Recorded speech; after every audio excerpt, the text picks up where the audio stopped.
It began quietly. For centuries, the Galactic Union watched Earth, assessing its development. Humanity was considered a curious, reckless species, ambitious yet fragile. They lacked advanced technology compared to the dominant civilizations that had ruled the stars for millennia. However, their rapid growth worried the Union's leaders. The decision came after long debates behind closed doors. Every member species agreed humanity was dangerous and needed to be controlled before they reached the stars in full force. The vote was unanimous. No one stood up for Earth. In their eyes, it was better to enslave a primitive species than risk them becoming a threat in the future. The operation was swift. Massive fleets descended on Earth from all directions, blotting out the sky. Cities fell within hours as alien soldiers swept through streets and government buildings. Humanity was taken by surprise. Communications were jammed, military installations neutralized, and their greatest weapons rendered useless by alien technology far beyond anything Earth could comprehend.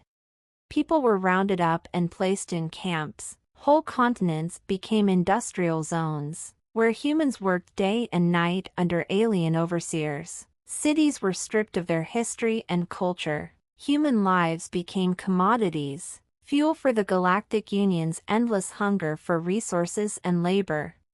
For years, humanity lived under the boot of alien masters. They endured suffering beyond imagination. Generations grew up in chains, knowing nothing of freedom. The Galactic Union believed the situation was stable. After all, humanity was just another species to control, no different from the dozens they had conquered before.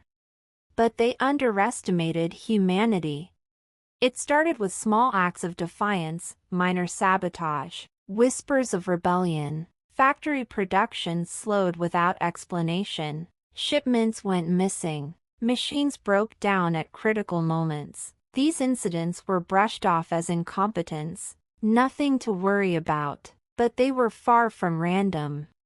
A movement was growing in the shadows, organized and determined. Former engineers, scientists, and soldiers worked together to build weapons in secret. Information was smuggled through hidden networks, and strategies were passed along in coded messages. Leaders emerged, calculating, relentless individuals who had nothing left to lose and everything to gain.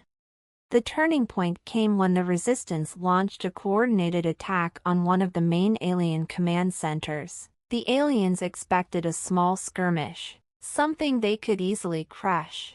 Instead, they faced a full-scale assault. Explosives disabled key defenses, and human fighters stormed the facility with brutal efficiency. For the first time in years, an alien command center fell.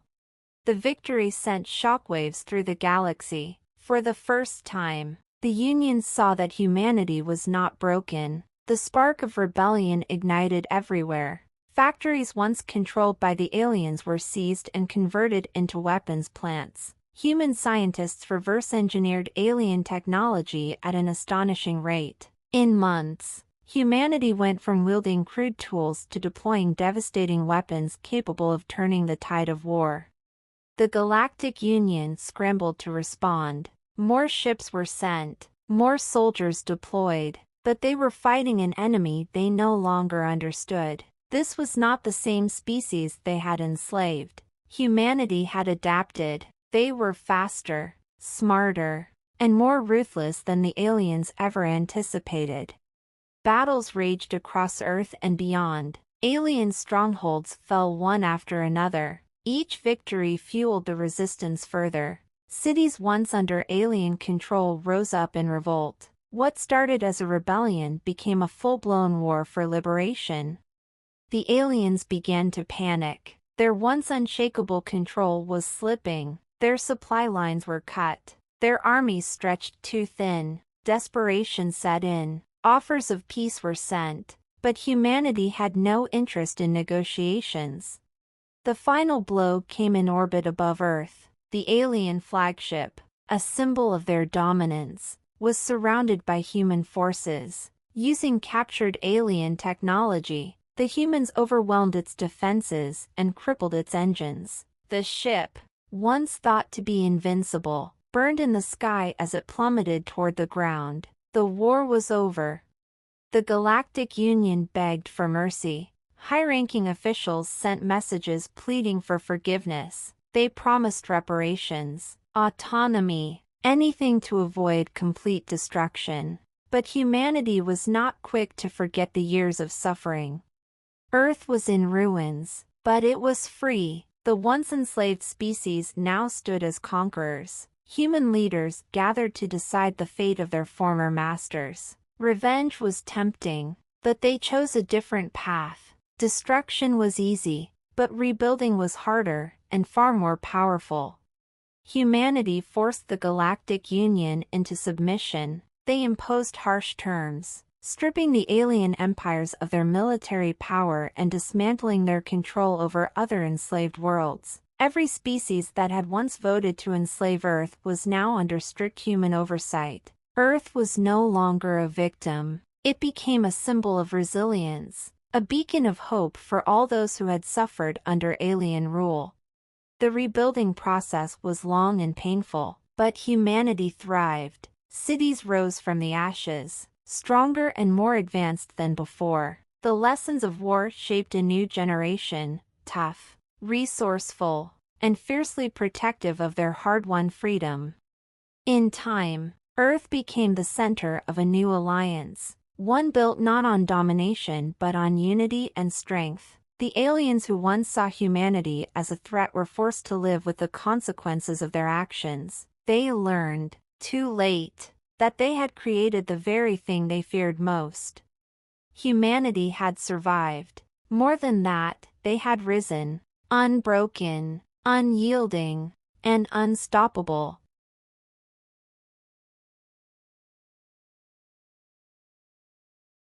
It all started when Earth was discovered by the Galactic Federation, a powerful union of thousands of alien civilizations spread across the galaxy. They watched humanity with cold, calculating eyes. Unlike other species, humans were chaotic, aggressive, and unpredictable. But what truly caught their attention was humanity's unmatched ability to adapt and survive. To the aliens, humans were a resource, not equals.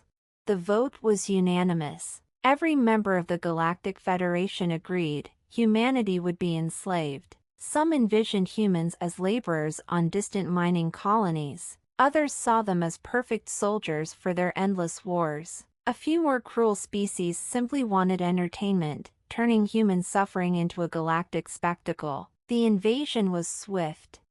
Earth stood no chance.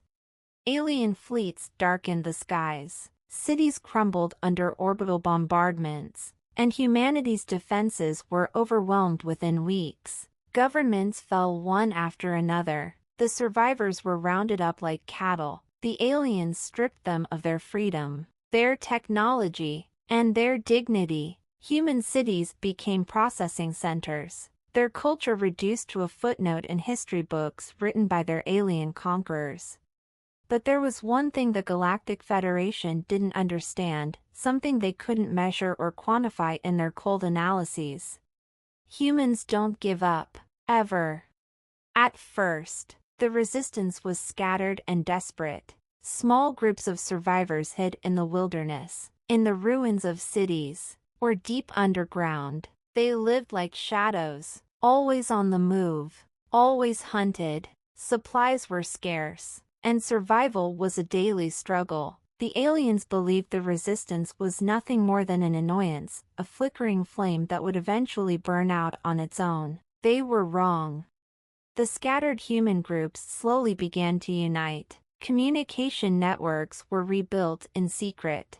Old military equipment was salvaged, repaired, and repurposed. Scientists who had gone into hiding returned to their makeshift labs, working tirelessly to develop new weapons and strategies. Knowledge was shared, and soon humanity began fighting back, not with brute force, but with precision and cunning.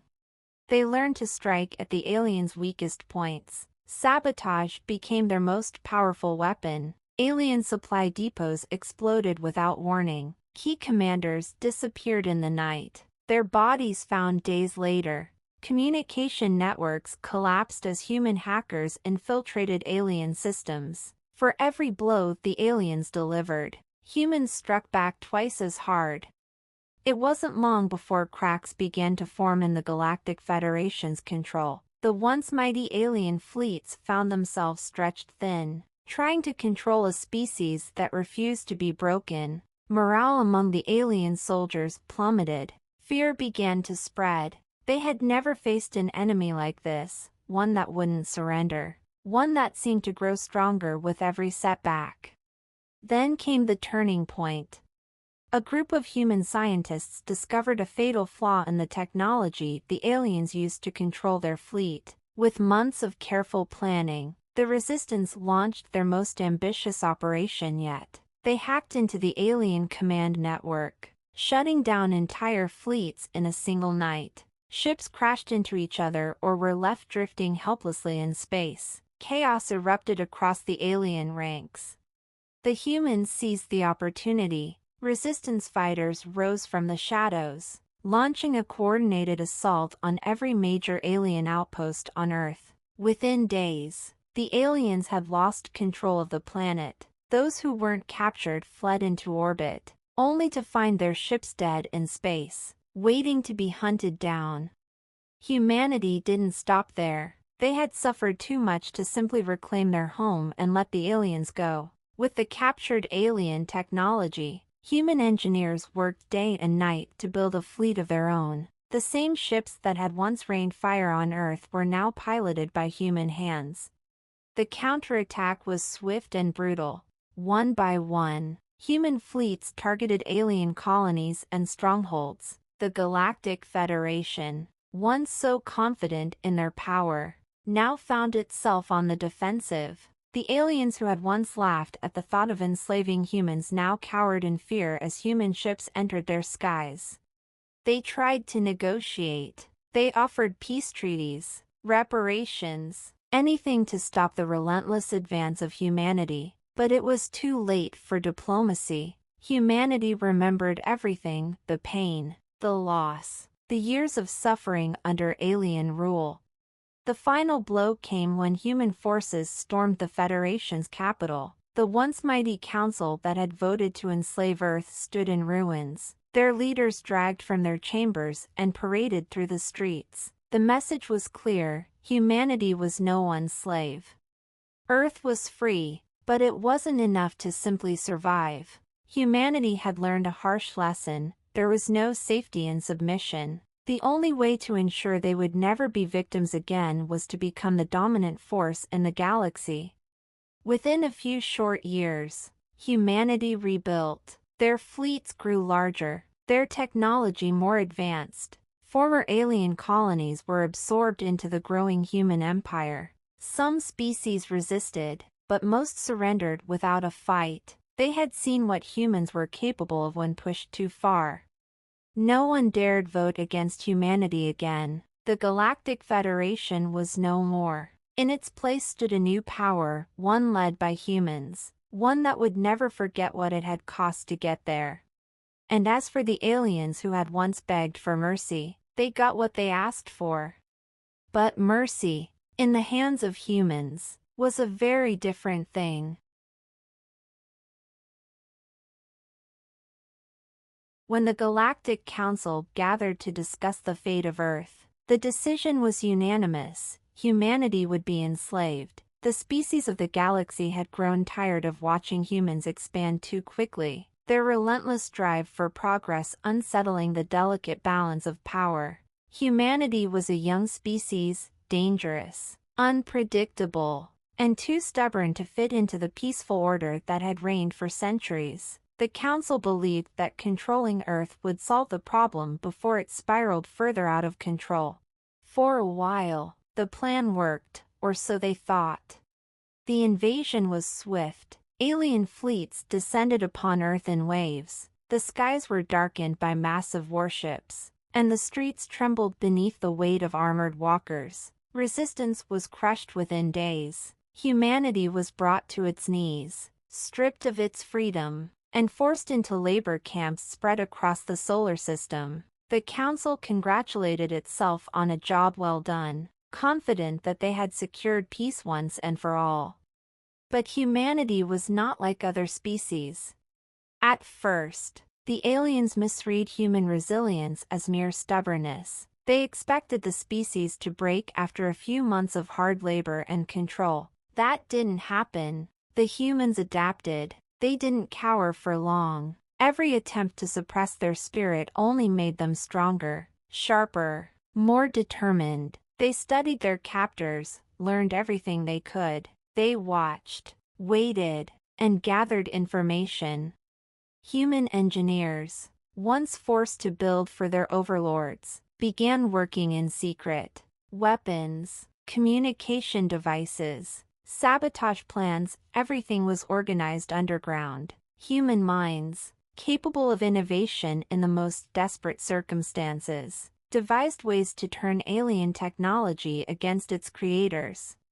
The first signs of rebellion were small. A power station on Mars mysteriously exploded. Supply lines on the Moon were cut overnight. Entire cargo fleets went missing in the asteroid belt. The Council dismissed these incidents as isolated accidents, minor annoyances at best. But the attacks kept coming, growing bolder and more coordinated. Within months, it became clear that this was no mere act of rebellion. This was a full-scale war. Humanity struck with surgical precision. They targeted key infrastructure, communication hubs, and fuel depots. Alien forces found themselves isolated, cut off from reinforcements and supplies. The very systems they had built to enslave humanity were now being used to destroy them. Human hackers infiltrated alien networks, sowing chaos and confusion at every level. Military orders were scrambled, fleets were sent to the wrong coordinates, and entire colonies were thrown into disarray. The aliens, accustomed to fighting predictable wars with established rules, were completely unprepared for the sheer unpredictability of human tactics. They had never faced an enemy who refused to fight on their terms. Humanity didn't just fight on the ground. They fought in space, in cyberspace, and in the minds of their enemies. Propaganda spread like wildfire among the alien ranks, sowing doubt and fear. Stories of human victories, some real, some exaggerated, eroded morale. The once confident invaders began to question everything. And then came the turning point. A fleet of human-controlled ships, built from captured alien technology, launched a surprise assault on the main supply station orbiting Alpha Centauri. It was a critical hub, supplying nearly half of the alien forces in the region. Its destruction sent shockwaves across the galaxy. Panic set in. Entire fleets began retreating, desperate to regroup and defend their home territories. But there was no safe place left. The humans didn't stop at reclaiming Earth. They pursued their enemies across the stars. Every planet, every station that had taken part in the enslavement of Earth was targeted. One by one, the alien species that had voted for humanity's enslavement found themselves under siege. It wasn't long before the Council, once so proud and powerful, begged for negotiations. Messages flooded human channels, offering peace, reparations, and unconditional surrender. But humanity didn't rush into talks. They had learned their lesson well. Trust was not given freely anymore. They made the Council wait, forcing them to dismantle their military fleets and surrender key territories before even considering a meeting. When the talks finally happened, it wasn't in some grand galactic chamber. It was on Earth, in a ruined city still bearing the scars of the invasion. Alien leaders were brought in under heavy guard, forced to walk through streets filled with reminders of what their arrogance had caused. They saw the defiant eyes of human survivors and the rebuilt structures rising from the rubble. The terms were clear: humanity would never again be subjected to the rule of another species. Any act of aggression toward Earth would be met with overwhelming force. Reparations would be paid in full, and humanity would take its rightful place on the council, not as a servant but as an equal. The alien leaders agreed to every condition without protest. They had no choice. Years later, the galaxy was a different place. Humanity had become a symbol of strength and resilience. They weren't conquerors, but they weren't victims anymore either. They rebuilt, expanded, and thrived, always keeping their eyes on the stars, never forgetting what had happened. And the galaxy learned a lesson it would never forget: never underestimate humanity. Because once they stand back up, they won't just survive, they'll rise higher than anyone ever imagined. It started with a vote. The Galactic Council, a massive alliance of advanced alien species, gathered in the grand halls of Zarth Prime to make a decision that would change everything. For centuries, the Council had observed Earth from a distance, watching humanity's steady progress. At first, they were amused. Humans were primitive by their standards, reckless, emotional, violent. But then something happened that changed their perception. Humanity began to evolve in ways no other species ever had. Despite their endless conflicts and internal chaos, they thrived. Their technology advanced at an alarming rate. They built machines capable of artificial intelligence, weaponry far beyond what should have been possible for such a young race, and they even began exploring the stars. But what alarmed the Council most was humanity's ability to adapt and recover from every disaster. Pandemics, wars, economic collapse, nothing seemed to break them. Instead, every setback made them stronger. The Council grew afraid. It wasn't long before emotion was put forward. Humanity needed to be controlled before they became a threat to the galaxy. It wasn't out of hatred but out of fear. Every species in the Council voted unanimously. Humanity would be enslaved for their own good. The plan was simple, swift, overwhelming force. Their fleets would descend on Earth, disable all communications, and take control before humanity could even comprehend what was happening. They expected it to be over in days. It wasn't. When the first wave of ships entered Earth's orbit, they were met with a level of resistance no one had anticipated. Humanity didn't panic. They didn't surrender. Instead, they fought back with a ferocity that shook the invading forces to their core. The skies above Earth lit up with fire and smoke as human fighter jets, hastily modified with alien tech salvaged from previous encounters, engaged the Council's fleets. Ground forces mobilized with terrifying efficiency. Soldiers, engineers, scientists, everyone played a role. Civilians didn't cower in fear. They armed themselves and joined the fight. Factories that once produced consumer goods were repurposed overnight to build weapons and drones. The Council's fleets suffered heavy losses in the first week alone. What was supposed to be a swift campaign turned into a prolonged war of attrition. For every ship they lost, humanity built 10 more weapons. For every city that was attacked, humanity retaliated with double the force. But it wasn't just their firepower that shocked the Council. It was their resilience.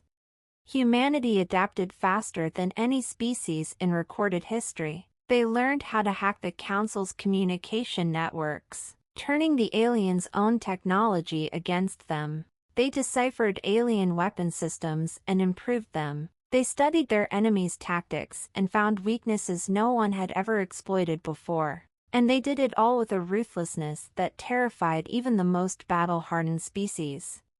Weeks turned into months, and the Council began to realize they had made a terrible mistake. The humans were no longer just defending their planet, they were winning.